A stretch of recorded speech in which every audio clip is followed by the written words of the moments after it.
Okay. Ito pala yung 4 stage PCP hand pump. So after almost 1 year, so nag-maintenance ako. Ito, napalitan ko na to.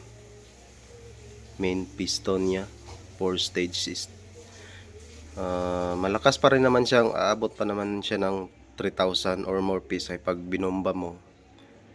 Pero for the sake of this video, nag-dismantle ako ng 4 stage pump, saka naglinis na rin. So tested talaga itong nabili ko na 4 stage pump, kasi kahit hindi siya gano yung branded, pero yung mga parts niya matibay, kasi almost 1 year saka ako nag-dismantle para for maintenance.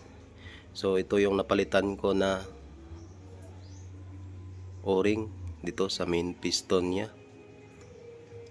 Tapos dito yan nakalagay.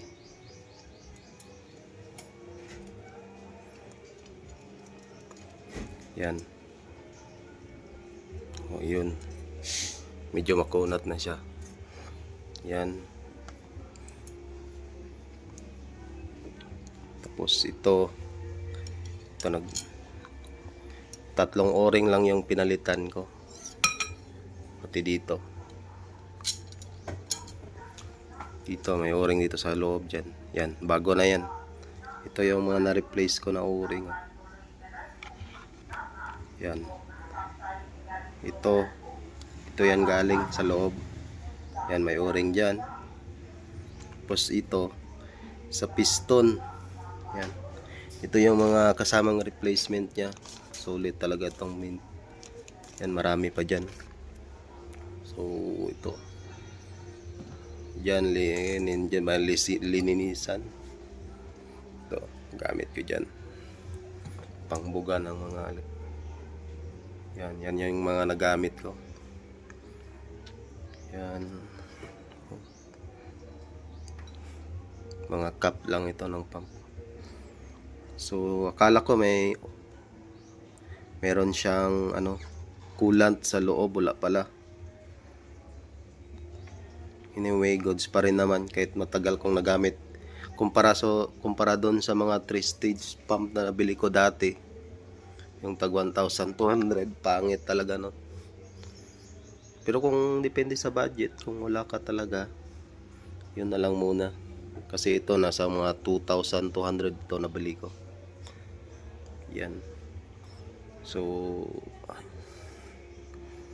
yan, kahit first time ko lang, hindi naman ako nahirapan sa pag-dismantle nito. Yan, mga lilinisan ko pa yan.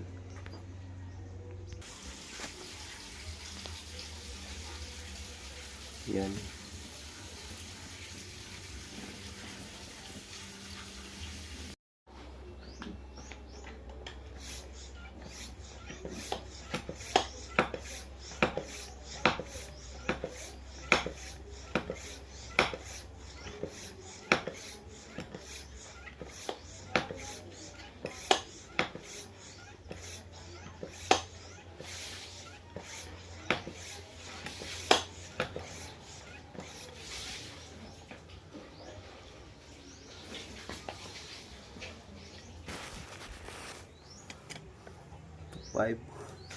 PSI